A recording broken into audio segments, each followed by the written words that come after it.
Good morning, everybody. I know we're having fun and visiting and had to wait a few minutes for the room to turn over. Before you leave, you might want to check your drawers in your desk and under your chairs there. The Senate was in here with appropriation. They may have some money laying around, so you might want to check before you leave and see if we find any. Yes, sir. We're going to call our meeting to order and ask Chairman Linson if he would open us with a word of prayer, please. If you would, bow with me, please. Our dear Heavenly Father, we thank you for this day. We thank you for your love and your goodness to us, for watching over us and caring for us, and for all the many blessings that you've seen fit to send our way. We thank you for the opportunity that you've given to each of us who serve here to represent the people that sent us here. We just ask, Lord, that you would give us your wisdom, your guidance, and your direction as we seek to do those things that are in the best interest of our state. We just ask that you would use us to be vessels of your will and help us to do all that pleases you. For we pray it in Jesus' name and for his sake. Amen. Thank you, Mr. Chairman. Before we get started, I want to call on Chairman Martin for an announcement, please. Mr. Chairman, I want to ask the committee if they'll join me in welcoming Ms. Singleton and a group from King's Academy that are on the wall in the back there to the Capitol today. They're down here. Thank you. Thank you. Glad to have y'all visit with us today. Hope you have a good day. Got one little piece of housekeeping we'd like to do before we get started. I'd like to have a motion to send Senate Bill 5 back to committee. So moved. Have a motion and a second. It's back in the committee. Okay. All right. Now we're going to hear from anybody who wants to make a request today, and some of the requests that they make may not be on your sheets. Some 16 bills, I think, came out yesterday from committees, but they won't be on our sheets until they're reported back this morning when the clerk reads the report. But if anybody's here and they want to ask, we want to go ahead and take care of that and let them come and ask us one time and do that. So let's go ahead and we'll get started. Senator. Good morning, Mr. Chairman, members of the committee. I've got two bills on the blue sheet for your consideration today. On the first page, I have Senate Bill 1, which started as the Fair and Safe Athletic Opportunities Act, and we have worked with Chairman Bonner and Chairman Irwin to merge your female sports bill that came out of the House with Senate Bill 1. It has been renamed the Riley-Gaines Act, as originated here in the House. We've incorporated a number of other House elements into this bill, specifically a couple issues having to deal with dressing rooms and some carve-outs for coaches and athletic trainers that the House had included. And the other most significant change in this bill is we have made this exclusively a sports bill. As you probably recall, the Riley-Gaines Act in the House touched a number of different code sections, replacing the word gender with sex.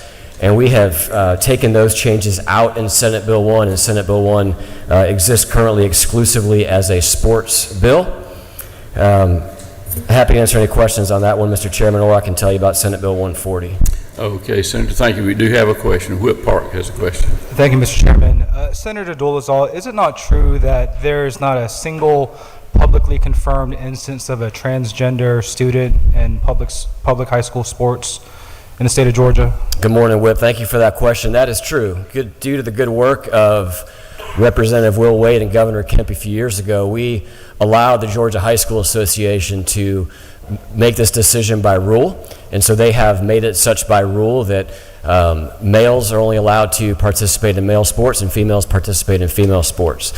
What we are doing here is two things. One, we're codifying that for K through 12 in the code, and we're also expanding that to intercollegiate collegiate sports as well, because as you know, here in the state we did have an incident that's become quite famous, perhaps the case that is the most famous as it relates to this issue, and so that did take place right here in Georgia, and we're looking to, this law would address that. And one additional question, if I may. Is it not true that this legislation opens up all of our public schools to litigation for, again, an issue that's already been addressed? Mr. Whip, there is a private right of action in this bill. There is a complaint process currently in Georgia law that we roll this up into. That is a different change. I didn't highlight it, but thank you for bringing that up. The House bill addressed this through the Professional Standards Commission. The Senate bill uses the existing complaint process that already exists in public schools to have the adjudication for any complaint that would arise in this bill. Thank you. Thank you. Okay. Senator, don't see any other questions. Thank Okay. you. Mr. Chairman, if I may, I also have Senate Bill 140, which is a bill that's very important to the optometrists. It's on the top of page 3. This would allow doctors of optometry to dispense and sell drugs that they have the right to prescribe currently under law. This is a good bill for patient access to those drugs. They're not always readily available in a pharmacy. Okay. Don't see any questions. Thank you, sir. Chairman. Yes, sir, Senator. Morning, Mr. Chairman. Just came back. Senate Bill 56, State Indemnification Fund for Fallen Law Enforcement Officers. This bill has already been funded in the amended budget we just passed a few weeks ago. And Senate Bill 105, veterinarian telehealth bill. You've already asked for that, have you not? Yeah. Just want to come visit you. Great. Just want to remind you, one and you're done. You don't have to come Thank you. back, but we're glad to have you Well, visit. Mr. Chairman, I love anytime. you so much. I'm here again. So. Yes, sir. Thank you. Yeah. Yeah. This? Yes, sir. Okay. Senator, yes, sir. Morning, Chairman, Committee. I'm here to present Senate Bill 212. It's at the bottom of page 3. This is the Protecting the Information of Minors in Public Schools bill. During this last campaign cycle, there were numerous instances of political campaigns and politicians masking as alternate reasons to be in schools. And they were actually harvesting data of minors and then feeding that information directly to campaigns. This simply protects the information of students from campaigns illicitly, falsely presenting themselves as something they are not. Fraudulently organized is the key word on line 93 of the bill. So any of us are still welcome and invited to come into schools to be able to do voter registrations as long as it's by invitation of administration and not under any sort of a false banner. Happy to answer any questions. Have a couple of questions for Leader Hughley. You have a question? Thank you, Mr. Chairman. So I want to be clear, you're not suggesting that national organizations such as Alpha Kappa Alpha Sorority or Delta Sigma Theta Sorority would be banned from doing their traditional voter registration for seniors. It's something they've done for years and years and years. These are not political organizations, but they do ask to come in. They're not necessarily invited. So you're saying if they're not invited by their schools, they cannot do that? Is that your intent? No. And in fact, I could refer you to lines 42 through 55 of the bill. That was an amendment offered by Leader Harold Jones and Senator Kim Jackson to clarify that exact question. We wanted to make it perfectly clear that organizations that were representing themselves as such would be able to continue to do that, or that you could even be free to discuss politics at a Friday night football game. What you can't do is AKA couldn't come in and then say that they were there for a Girl Scout cookie drive and then get kids' contact information and push it out to campaigns. Very different. Okay. Whip Park. Thank you, Mr. Chairman. Senator, is it not true that there already exists federal law that provides extensive protections regarding student information and the prohibition on disclosure of their information? So you're not alleging that that federal law was violated, were you? No, what I'm not alleging anything. FERPA that you're referring to does prevent the schools from distributing that information. But what happened in the first, fourth, and fifth largest counties in Georgia, some of which we share, schools that we share, candidates were going in under the pretense of doing something completely different and then giving that information to campaigns. This is just preventing that from ever happening again.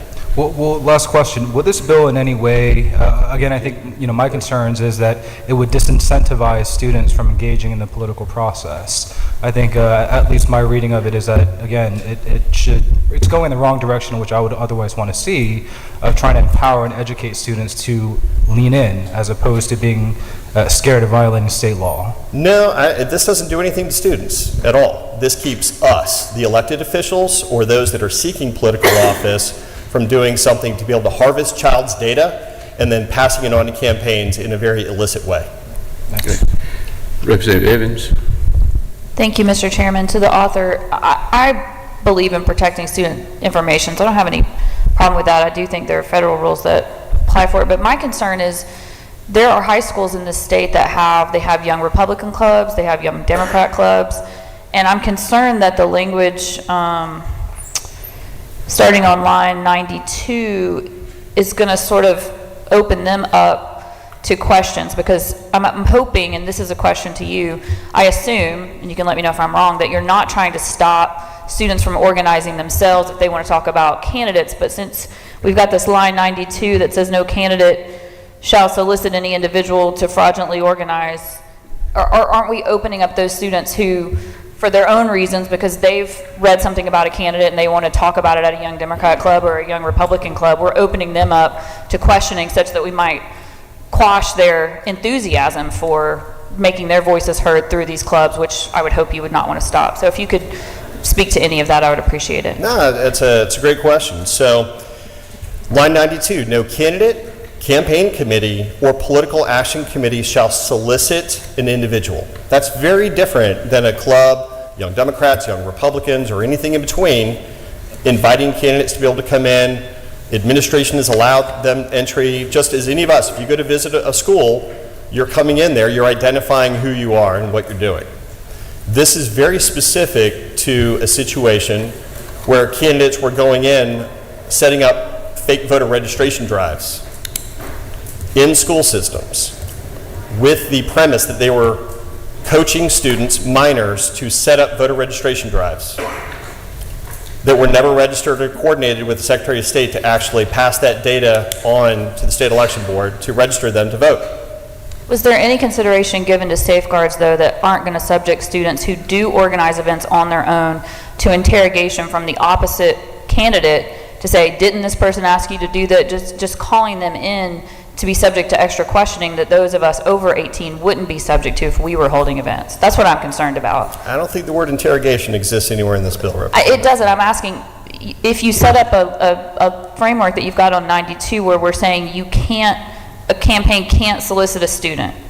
To fraudulently let me organize. If you'd let me finish my question, I've let you finish your answer. So if the student organizes their own event for candidate A, candidate B is thinking, oh, I bet candidate A put them up to it, and then we've got an interrogation process, we've likely incentivized that process to the student. That's what I'm concerned about, because how are you going to find out about this fraud that the student was induced or whatever from this other candidate? There's no other way to do it except to ask the student. That's what I'm concerned about. Did y'all think about that? We did. And if you look at the very next line, because you're taking the sentence out of context, individual under the age of 18 to fraudulently organize an event on the property of any local school system when the purpose of such event is influencing the nomination for election or election of any person for office. I think that answers it pretty plainly.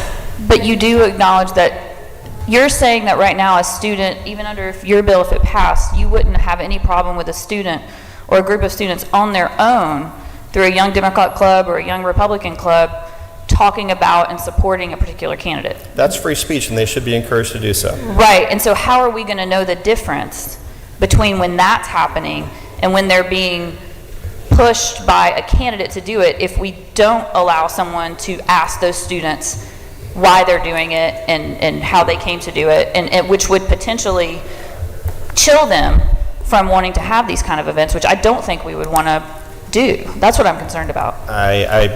Representative, respectfully, I disagree with your premise on it, and I think that you're trying to infer something that's not in the bill. Thank you. We disagree. Okay. Representative Williams. Thank you, Mr. Chairman. I think in your long answers, you kind of answered me. I was concerned because every newborn baby in my district when they come into the world, they get a Vote Al Williams sticker to take home.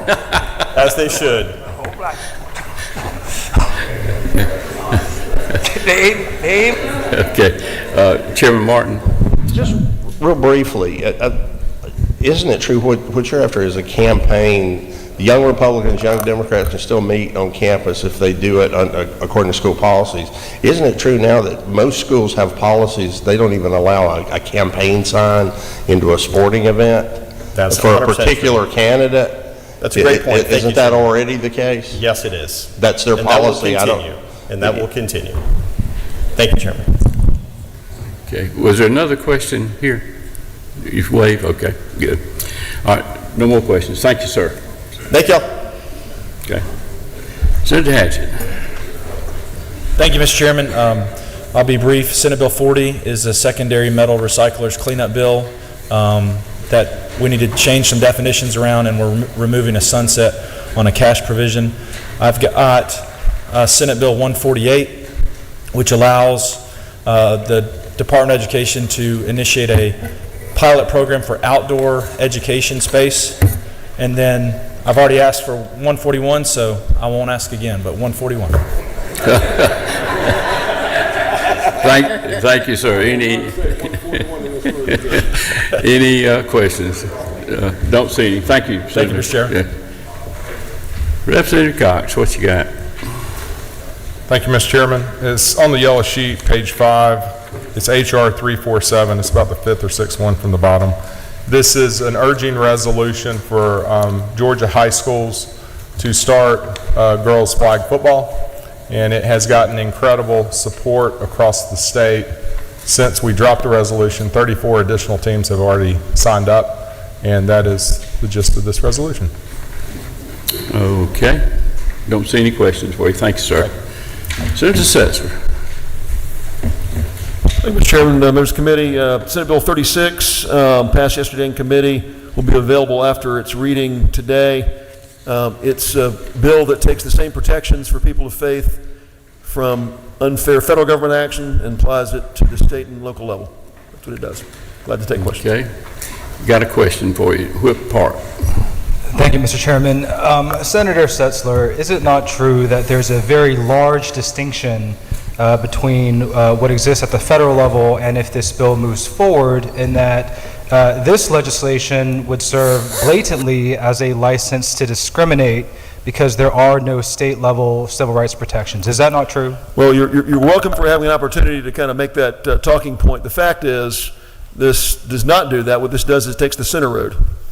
There are some states that preempt local non-discrimination ordinances.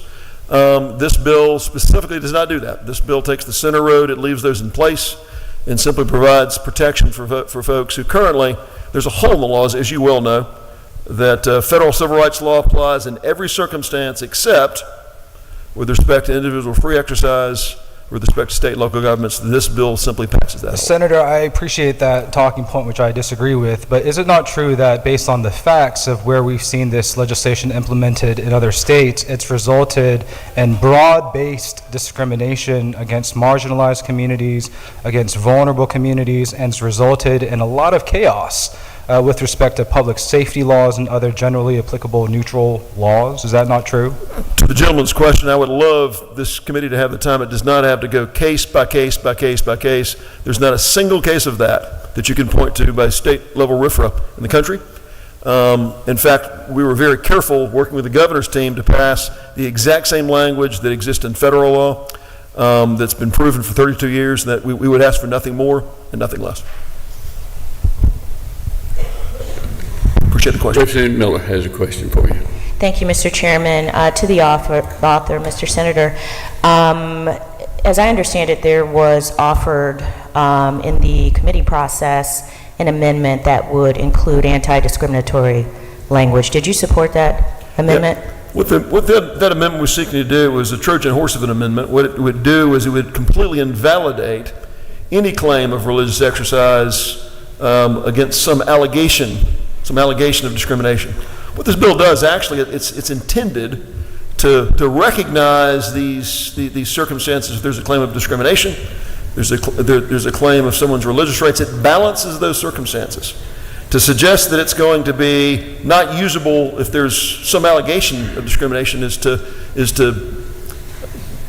make this a one-sided question that deals with exemptions. All we're seeking to do is, in those very difficult circumstances, recognize those governmental interests that would prohibit discrimination and balance those against someone's religious claim. We've seen time and again, in fact, the Hosanna Tabor Lutheran case at the U.S. Supreme Court, the same question was raised in a 9-0 Supreme Court opinion where Justice Kagan actually joined Justice Alito, said the idea that a 1964 Civil Rights Act claim can operate without any balance to someone's religious rights is nonsense.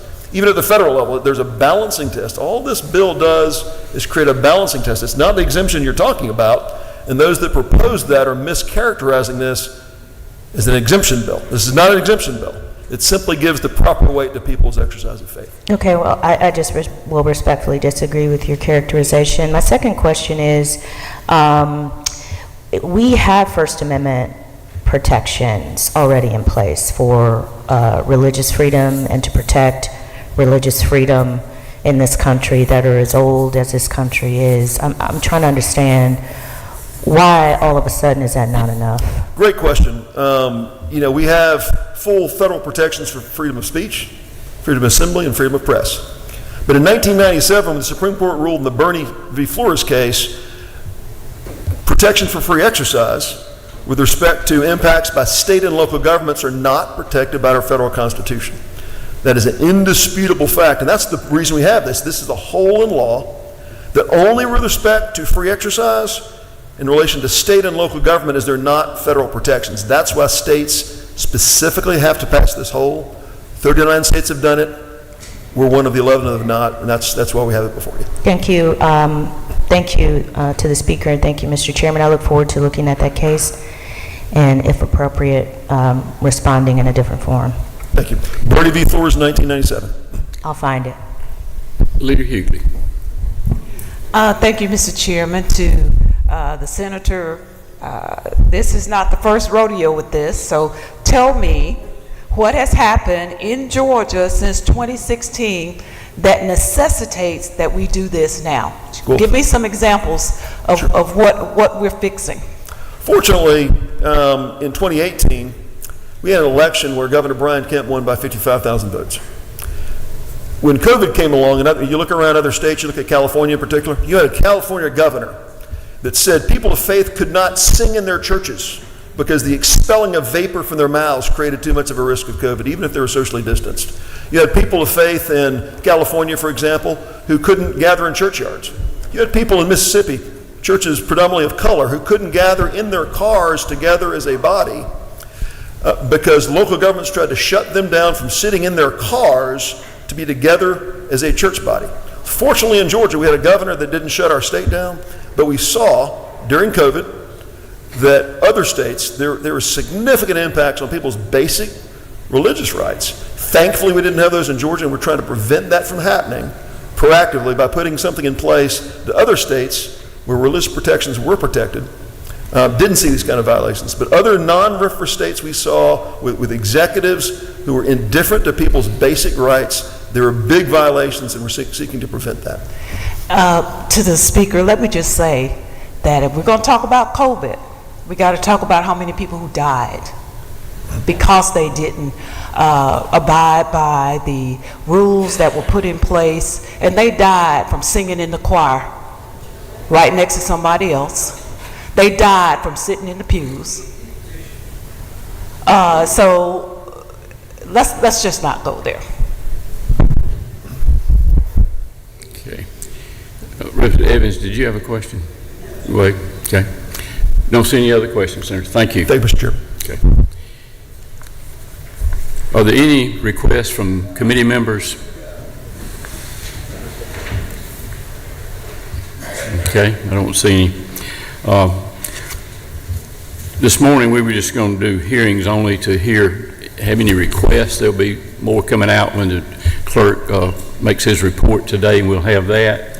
But for the members, if you would please see Ms. Lewis. She has something for each of you. Just no rush about it, but just when you have time, she's over here now if you want to see her, but whatever. If you would, please see her. Thank you, and we're adjourned.